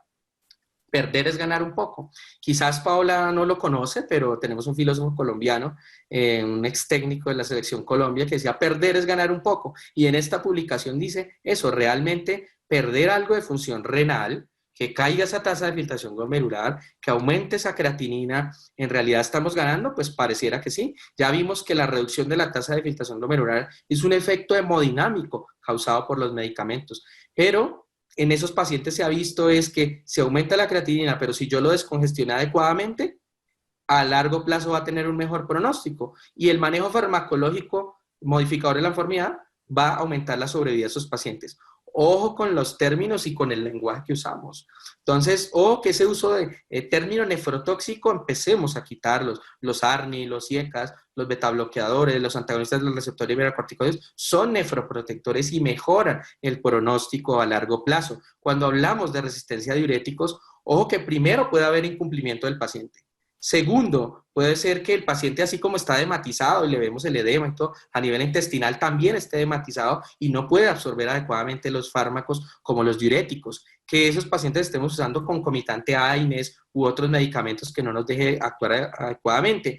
Y también existe el fenómeno de frenada. Hay una publicación muy reciente de la doctora Costanza en donde nos menciona ese fenómeno de frenada y es que usamos mucho diurético de asa, distalmente los solutos se van a reabsorber, se hipertrofia el túbulo y no permite un adecuado efecto de los diuréticos. Por eso habría que usar combinaciones a diferentes niveles del túbulo para lograr una mejor diuresis. Ojo con la restricción hídrica, más o menos se habla que entre 1.5 y 2 litros, tampoco restricciones tan severas como menos de 1 litro, eso ha ido cambiando, retirar los AINES como ya les mencioné, y ojalá usar infusión de furosemida en aquellos refractarios. El bloqueo secuencial es muy útil, ya hemos visto todas las herramientas que tenemos para bloquear el túbulo y empiezan a salir, digamos, opciones como determinar la causa de la sobrecarga, hay incluso ya protocolos con furosemida subcutánea, solución salina hipertónica, incluso albúmina podría llegarse a usar, y la ultrafiltración ya en casos muy refractarios que no ha demostrado un impacto significativo y por eso no es primera línea, la primera línea es diuréticos y ojalá altas dosis, y en una publicación muy reciente ya nos muestra que si perdemos la batalla, la ultrafiltración es importante, incluso, ojo, con pacientes no urémicos. Aquí viene un concepto y un trabajo que hemos ido desarrollando con nefrología, con nefrólogos que nos manejan insuficiencia cardíaca, en donde se ultrafiltra independiente que no esté con uremia, sino porque si no quito ese efecto mecánico de la sobrecarga, nunca va a mejorar la insuficiencia cardíaca en esos pacientes. Y como les mencionaba en la publicación reciente, la doctora Costanzo nos dice, mire todo lo actual que tenemos, dispositivos de última generación, pero cogen fuerza utilizar ultrafiltración, diálisis peritoneal en casos ya muy refractarios, e incluso en pacientes con hipertensión pulmonar severa, utilizar dispositivos de Chun interauricular. ¿Qué hicimos con el paciente del caso? Miren, en el día 1, como nos dice Mullens en su consenso de diuréticos, el paciente venía con 40 miligramos de furosemida, entonces le pusimos 80, divididos en bolos de 20 miligramos cada 6 horas, evaluamos el sodio urinario como nos dicen allí y miramos el gasto urinario, el sodio urinario era de 30, entonces, y el gasto urinario era bajo, menos de 60, debía ser más de 100 o 150, entonces le aumentamos al doble, 160, pero ya se lo pusimos en infusión de furosemida, porque yo en mi caso personal creo muchísimo en la infusión y tenemos buenos resultados. Luego, pues miramos cómo había estado el paciente, ya el siguiente sodio urinario mejoró, 70, el gasto urinario mejoró, entonces le dejamos una infusión de furosemida a dosis similar de 160 miligramos, y en el día 2 miramos cuánto había orinado, no orinó más de 3 litros ese paciente, entonces aumentamos todavía más la infusión de furosemida al doble, así 320 miligramos, y miramos el gasto urinario después del aumento y era muy limítrofe, un poco menor a 100, entonces empezamos a hacer un bloqueo tubular secuencial, adicionamos hidroclorotiazida, se aumentó espironolactona 50 y se le puso ISGLT2 basados en la recomendación de Mullens, pero igual lo necesitaba, era diabético y tenía falla cardíaca con fracción de eyección reducida. Ahí las recomendaciones del artículo de Mullens son muy importantes, tratar de titular, de no quitar la medicación que impacta, preparar al paciente y evaluar adecuadamente la descongestión. Y miren acá, esta gráfica tan interesante, cómo llegó nuestro paciente con 1.8, al siguiente día le aumentó a 2.1, pero es que realmente no había bajado de peso, de hecho aumentó, o sea, seguía muy congestivo, se le fue aumentando la furosemida gradualmente. Vean ustedes que a medida que aumentamos la furosemida y mejora la diuresis más de 3 litros, el paciente empieza a bajar de peso, ¿sí? Y llega a un peso seco de 68 con una creatinina de 1.2. Vean ustedes acá que se le inició ARNI más betabloqueador y todo esto, estando hospitalizado porque se le habían suspendido temporalmente de los médicos que lo vieron en urgencias, y cuando le reiniciamos todo hay un ligero aumento de la creatinina, un pseudo empeoramiento de la función renal. En esta publicación reciente, estas guías de los españoles son muy bonitas y es todo lo que debemos hacer de preparar al alta de un paciente. Si tiene fiebre reducida, mirar, hacer todo el checklist de medicamentos que impactan en sobrevida, de metas como la frecuencia cardíaca menor a 70, que los péptidos hay que medirlos, el peso, la educación al paciente, a sus familiares y hacerle una evaluación a los 7, a los 15 días. En los primeros 30 días ser muy acuiciosos en hacer seguimiento a esos pacientes. ¿Qué viene a futuro? Y vamos aquí terminando. Pues a futuro vienen varios estudios, miren ustedes que con intervención sobre el sodio, con acetazolamida, el Empulse con empagliflozina, la toracemida comparándola con furosemida, metolazona, o sea, vienen muchas cosas interesantes en insuficiencia cardíaca. Conclusiones y mensajes finales. Primero, evolución, y eso lo habló la doctora Paola. Empezamos con una teoría prerrenal, hemos ido evolucionando a una teoría cardiorrenal y hoy en día lo más reciente, que es una teoría venorrenal para entender el síndrome cardiorrenal. Fin del mito de la creatinina y de guiarnos por creatinina. No vamos a esperar a ver pacientes con creatinina normal, pero que mueren por insuficiencia cardíaca por no recibir su manejo adecuado. Ojo que hay este concepto llamado pseudoempeoramiento de la función renal, que es un efecto netamente hemodinámico. Cuando usamos estos medicamentos modificadores de la enfermedad, cae la presión intraglomerular. Ya vimos que hay varios mecanismos que lo explican también, pero ese es uno. Y debemos reiniciar, mantener, incluso titular el manejo adecuado, avalado por guías. Tratar la congestión es lo más pertinente en la mayoría de los casos. Diuréticos son esenciales, combinación de diuréticos si el paciente está refractario, y utilizar opciones adicionales como ultrafiltración, diálisis peritoneal, entre otras. Una adecuada comunicación y diálogo con nuestros amigos nefrólogos para tratar a esos pacientes, y la invitación es a ser integrales y en la protección cardiorrenal. Muchas gracias. Osmar, muchísimas gracias por su excelente presentación. Algunos minuticos finales para unas preguntas que tenemos acá de los participantes. Tenemos una pregunta para la doctora Morejón. ¿Qué parámetros, doctora Paola, ¿qué parámetros toma en cuenta para disminuir dosis de diuréticos o suspender los mismos en un paciente con insuficiencia cardíaca aguda, tomando en cuenta que la creatinina no debe ser el único valor a tener presente?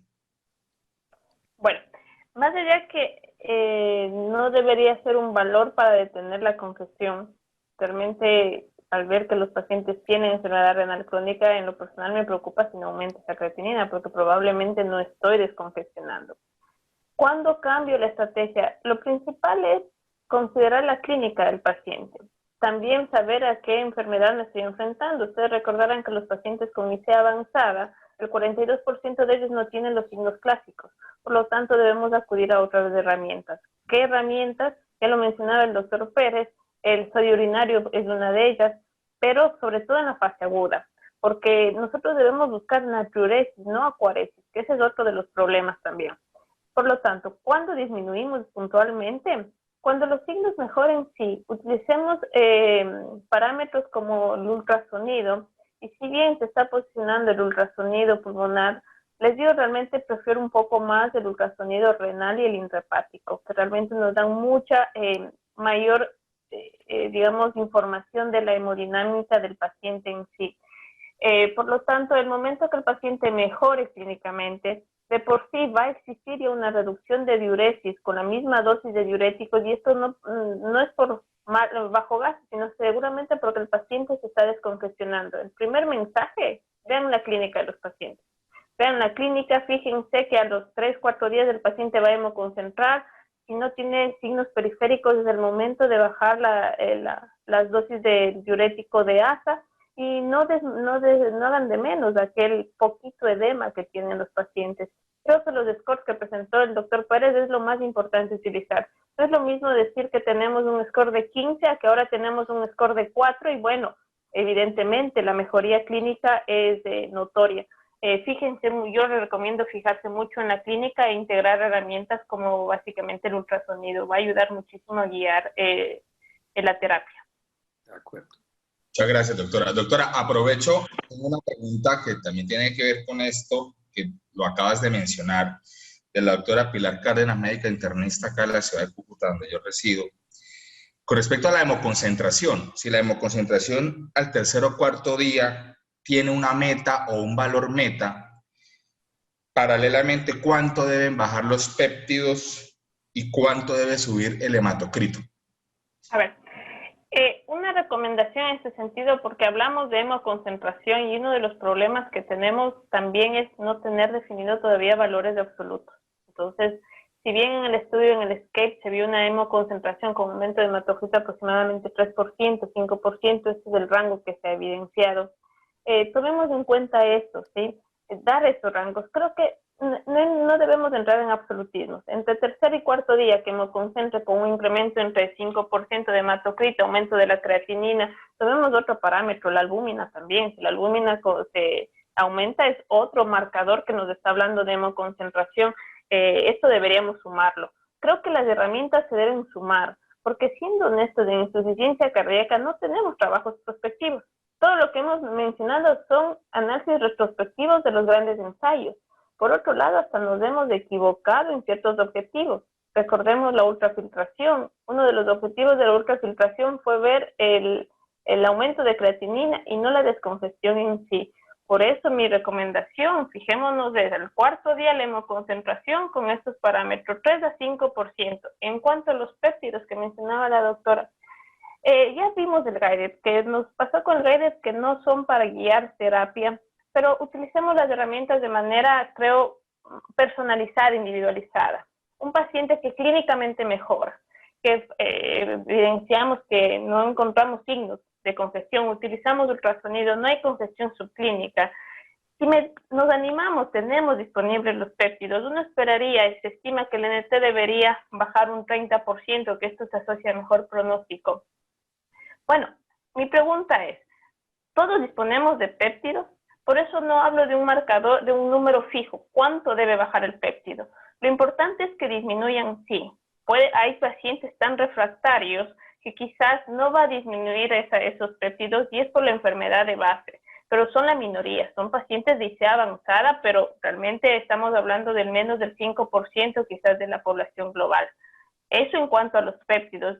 Mi recomendación es básicamente medirlos al alta, pero teniendo la referencia del ingreso para ver el delta. Ahora, no todos los disponemos, preferiría hacerlo personalmente prefiero utilizar ahí el ultrasonido.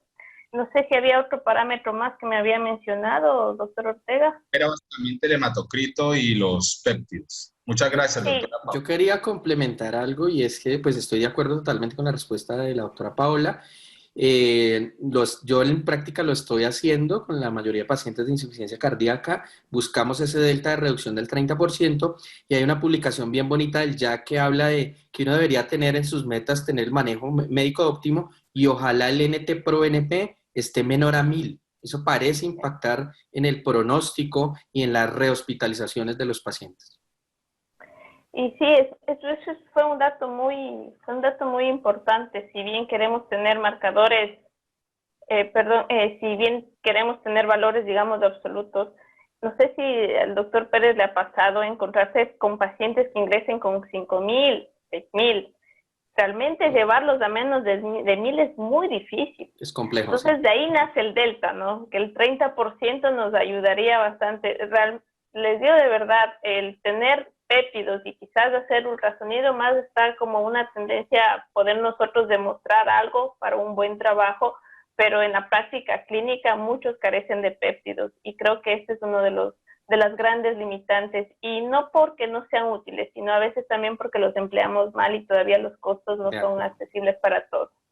A mí me gusta el enfoque de Mullens donde utilizan múltiples herramientas, incluso la caminata de 6 minutos. Sí, bueno, Mullens claramente está muy enfocado en lo que es la descongestión, ¿no? Y creo que tenemos muchas herramientas, pero no todas las aplicamos.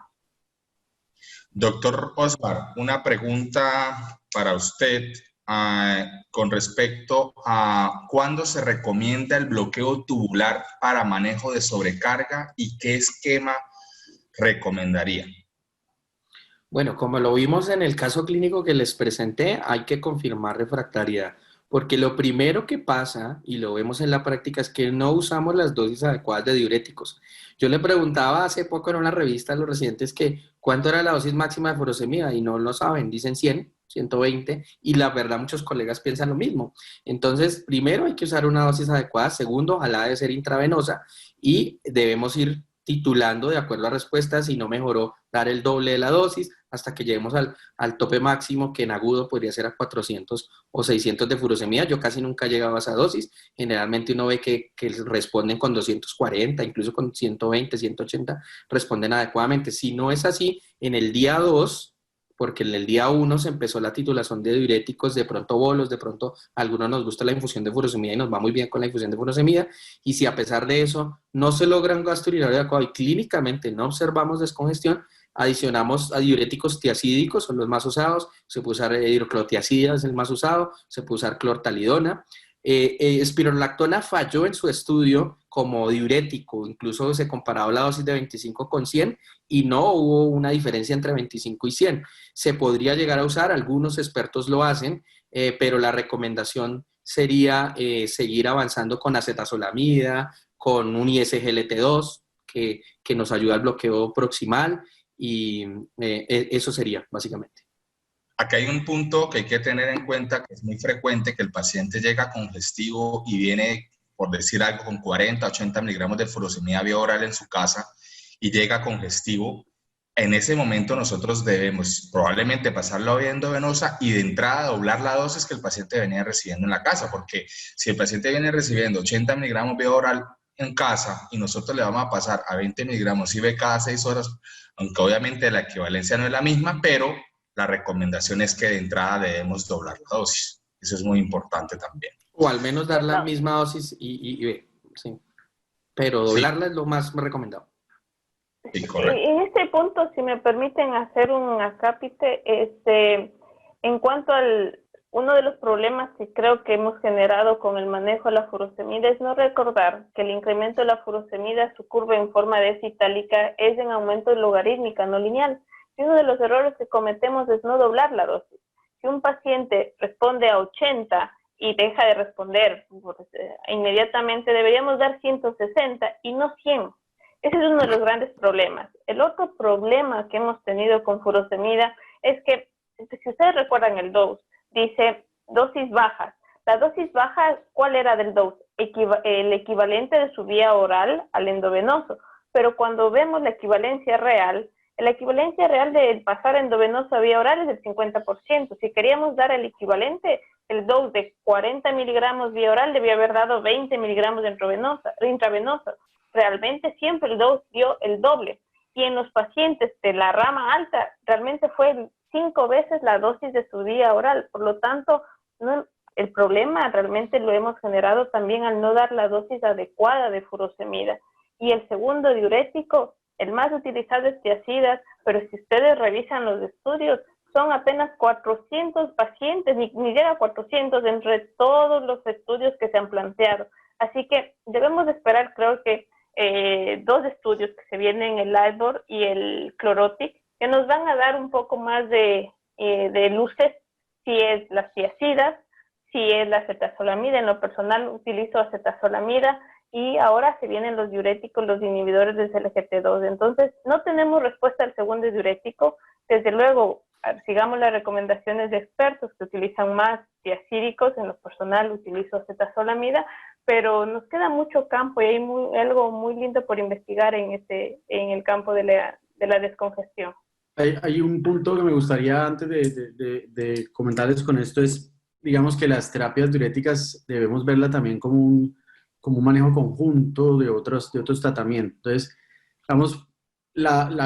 digamos, el manejo coadyuvante de los diuréticos con los vasodilatadores intravenosos es algo que también puedes utilizar en los pacientes que tienen insuficiencia cardíaca aguda, como parte, digamos, de la preservación de estos valores de creatinina que necesitamos y mantenimiento de la diuresis. La otra parte es que el doctor Osmar lo informó, digamos, parcialmente el resultado de la ATHENA, digamos, que no cumple con lo que ninguno ha cumplido, digamos, en términos de mortalidad, pero digamos que hay algo que sí me gustaría, digamos, darle salvedad, es que por lo menos fue seguro. Entonces, si nosotros tenemos pacientes que tienen discalemias durante la infusión alta de diurético, que vamos a encontrarnos con como hipocalemia, entonces estamos poniendo infusión y poniendo, por otro lado, la reposición intravenosa de potasio en ese círculo vicioso de poner líquido diurético.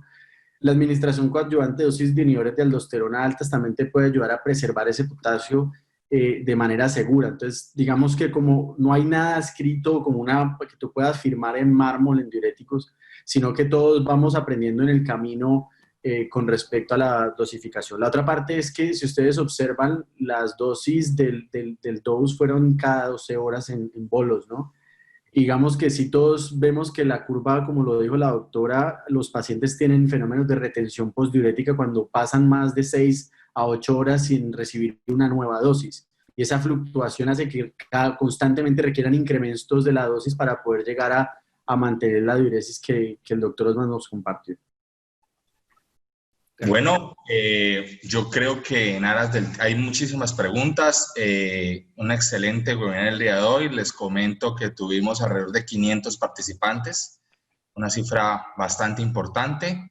Considero que se han cumplido las expectativas. Muchísimas gracias a los 3 excelentes conferencistas por las excelentes presentaciones del día de hoy. Y solamente me queda decirles que un abrazo para todos. Gracias a todos los participantes, gracias por compartir su tiempo y que tengan una feliz noche y que descansen.